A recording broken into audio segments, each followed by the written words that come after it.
Whether you're trying to make a lot of money or whether you just want to change the world, computer programming is an incredibly empowering skill to learn. I think if someone had told me that software is really about humanity, that it's really about helping people by using computer technology, it would have changed my outlook a lot earlier. To be able to actually come up with an idea and then see it in your hands and then be able to press a button and have it be in millions of people's hands.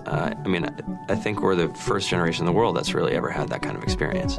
Just to think that, you can start something in your college dorm room and you can have a set of people who haven't built a big company before come together and build something that 1 billion people use as part of their daily lives is just crazy to think about, right? It's humbling and it's amazing. The programmers of tomorrow are the wizards of the future. You're going to look like you have magic powers compared to everybody else. I think it's amazing. I think it's the closest thing we have to a superpower.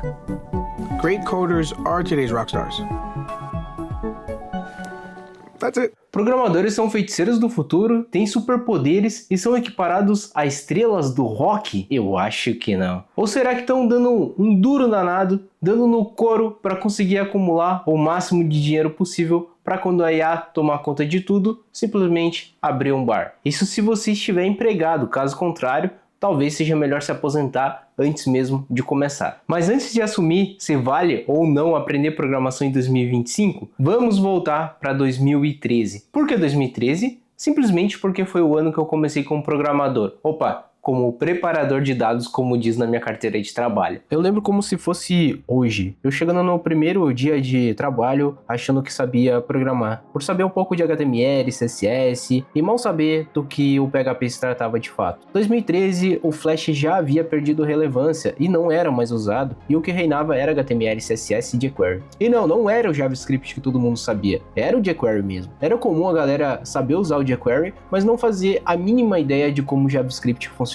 E de fato, até hoje muita gente sabe React, mas não sabe JavaScript. Pois bem, parece que nada mudou desde então. Se a gente voltar um pouco mais para 2010, não tem como não mencionar Java e PHP. Eram sem dúvidas as linguagens de back-end mais populares naquela época para o desenvolvimento de aplicações web. Mas em 2013, o Ruby roubou a cena. Graças ao framework Ruby on Rails, que era o queridinho nas startups que estavam adotando ciclos de desenvolvimento rápido, com entregas contínuas e times auto-organizados.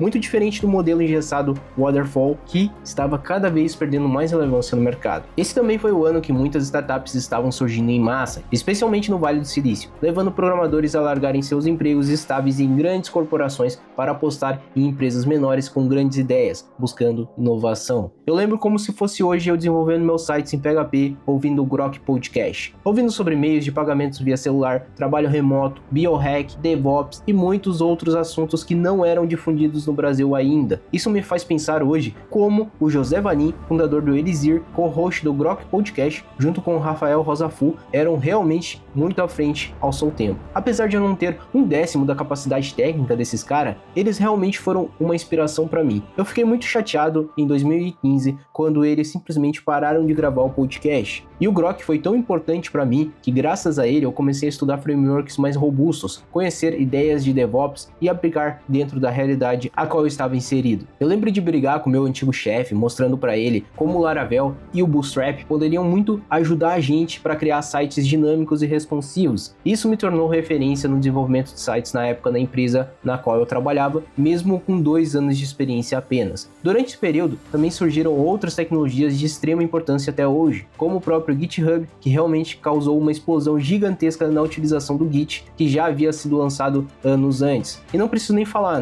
mas a cultura open source simplesmente explodiu por conta disso. E já deu para perceber que entre 2010 e 2013, muita coisa que a gente usa atualmente ganhou relevância durante esse período e a gente utiliza até hoje. Os anos seguintes, 2014 até 2020, foram realmente incríveis em termos de tecnologia. Foi durante esse período que os doidão colocaram rodar o JavaScript no back-end com o Node. O ES6 surgiu então para organizar a casa e deixar o JavaScript menos pior. E os malucos não tinham mais o que fazer e caíram de cabeça cabeça na nuvem e começaram a teimar que container, Kubernetes, serverless são realmente necessários. Mas me diz, o que é IA hoje comparado com blockchain e contratos inteligentes do Ethereum que surgiram na boca do povo em meados de 2017? Não é nada. Nessa época, depois de colocarem JavaScript no back-end, os outros malucos colocaram também JavaScript no mobile com o React Native. E até 2020, muitas dessas tecnologias se consolidaram, mas nesse ano também surgiu ela, a pandemia, e com isso, uma nova onda gerada pela necessidade devido ao isolamento, o trabalho remoto. Em 2020, a pandemia do Covid-19 forçou o mundo da programação a adotar o trabalho remoto em grande escala. Ferramentas de colaboração como Slack, Zoom, GitHub tornaram-se essenciais para manter a equipe de desenvolvimento distribuída funcionando. O uso da computação na nuvem também explodiu durante esse período, à medida que mais empresas migraram suas operações para a nuvem para atender a crescente demanda por serviços digitais. E sabe o que também surgiu durante esse período na pandemia? Os gurus, com as promessas de vagas em 6 meses ganhando 4, 5 mil reais. E eles estavam errados? Bom, durante esse período, não estavam. As empresas estavam contratando pessoas com pouca ou nenhuma experiência, pressionadas por investidores que queriam apenas inflar os números. E o resultado disso era inevitável. Um mercado inflado, muita gente alocada fazendo absolutamente nada e ganhando muito por isso. E claro, o esperado aconteceu. Ondas de layoff, demissão em massa, de forma generalizada. 2021 e 2022 foram anos estranhos. A Meta investiu milhões no seu fracassado metaverso e realidade aumentada. E do outro lado, a Web3 e os aplicativos descentralizados com foco em blockchain também cresceram. Mas será mesmo que vingou esse negócio? Ou será que foi apenas mais um hype que de fato morreu? Em 2023, o campo da inteligência artificial generativa explodiu com o lançamento de modelos como o GPT-4, que permitiram a automação de tarefas complexas no desenvolvimento de software. Ferramentas como o GitHub Copilot, que auxiliam na escrita de código, tornaram-se comuns, transformando a produtividade dos programadores em algo absurdo. E claro, trouxeram à tona um assunto inevitável. Será que a IA vai substituir os programadores? Se vai, eu não sei, mas em 2024, a integração da IA nas práticas de desenvolvimento de software está se tornando padrão. As ferramentas baseadas em inteligência artificial, como geradores automáticos de códigos e de teste, continuam a evoluir. Dessa forma, os programadores ficam livres para dedicar os esforços em problemas mais complexos. As tendências de automação, machine learning e arquitetura serverless seguem impulsionando o setor, que se move rapidamente para um futuro cada vez mais automatizado e eficiente. Esse vídeo não passou de uma reflexão aí dos últimos 12 anos na área de programação, dos quais eu estive presente de alguma forma nessa área também. Ele também vai servir para ajudar muitas pessoas que estão com medo, né? Porque muita gente olha para o mercado hoje e se assusta com a quantidade absurda de requerimento nas oportunidades, nas vagas, das poucas que tem, né? Além de ter muito requerimento, tem pouca vaga, sem falar o medo iminente aí da IA tomar a sua oportunidade, tomar seu emprego, né? Todo mundo passa por esse medo atualmente. Esse vídeo também é uma reflexão para mim e para você, pra gente parar e pensar. Será que hoje não é a melhor oportunidade para começar na área, assim como foi quando surgiu uma quantidade absurda de tecnologias, novas linguagens e novos frameworks? Porque no passado era isso que assustava, né?